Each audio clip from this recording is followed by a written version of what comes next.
Welcome to Spanish of. In this video, we are going to learn how to say too adjective to, like in the sentences, I'm too tired to talk. He is too weak to walk. They are too busy to stop to see the notice. Or even, it is too early to know the name of the winner of the contest.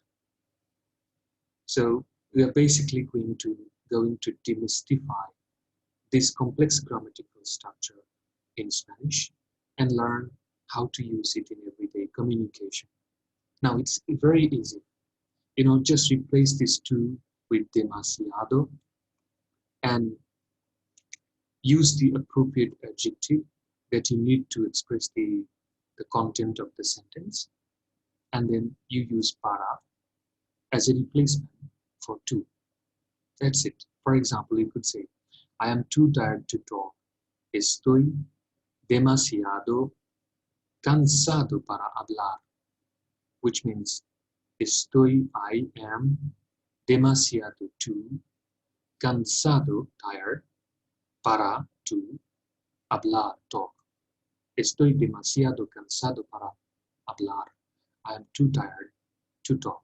Now, you must have noticed that this expression, even if you see there is no sign of negative structure in the sentence, this sentence is actually in the negative. Which means when somebody says, I am too tired to talk, he actually means to say, he is so very tired that he cannot talk.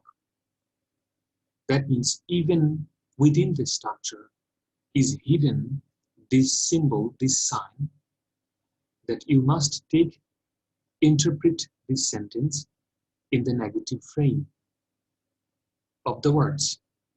So when you say, I am too tired to talk, you actually say, I am so very tired that I cannot talk.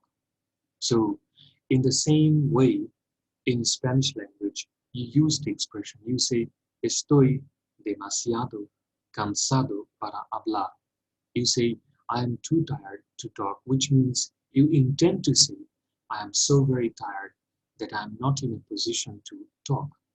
Let's see another example. He is too weak to walk. Once again, you see, this structure is very common. You're using too, and then you're using an adjective, and weak, and then you're using the infinitive to. So the structure is patterned. It is modeled. You cannot change the structure. For example, to, adjective, infinitive to, and infinitive verb. This is the basic structure. You cannot tamper with the basic structure of the sentence. Now, the same is the case with the Spanish grammatical structure, with its Spanish counterpart. For example, él está, he is, demasiado too cansado, weak or tired, para caminar, to walk.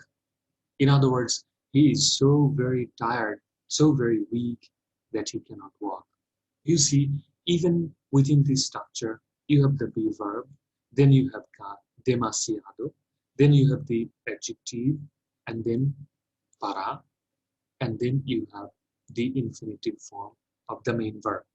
So this is quite similar to English structure. It is modeled, it is predetermined, it is previously molded, which means you cannot tamper with the basic structure of the sentence. Él está demasiado cansado para caminar. He is too weak to walk. So there are basically two things that we need to take note of as we begin the discussion on the use of the word, of the expression demasiado plus an adjective plus and plus para. It is quite tantamount to adjective to, which means it expresses the negative sense of the sentence. Secondly, it is a predetermined structure, which means you cannot tamper with the basic structure of the sentence. However, much you want to use it, however varied context you would like to, in however varied context you would like to use this syntax, You should always respect the basic model. You cannot tamper with the basic model, which means you cannot bring in all on a sudden some negative expressions here. For example, you cannot say he is too weak not to work. You cannot say I am too tired not to talk. This is not possible in English, as much as it is not possible in Spanish to say él está demasiado cansado para no caminar. This is not possible. Or you could say estoy demasiado cansado para no hablar. This is also not possible, which means the syntax is predetermined. It is previously molded. It's a set example. It's a precedent that we cannot tamper with. Okay, so let's go to the next instance of the sentence, of the use of the expressions. So in the third sentence, it is said, they're too busy to stop to see the notice. Ellos están demasiado ocupados para dotar de notar el aviso. Ellos, they, están, are, demasiado too, ocupados. Ellos están demasiado ocupados. They are too busy para to dotar de nota, take note of el aviso, the notice. Very simple. Okay, so let's go on to the next example. As a matter of fact, the last example of this video. It is too early to know the name of the winner of the contest. Es demasiado pronto para saber el nombre del ganador del concurso. It is demasiado too pronto, early, para to saber, know, it is too early to know, el nombre del ganador, the name of the winner, del concurso, of the contest.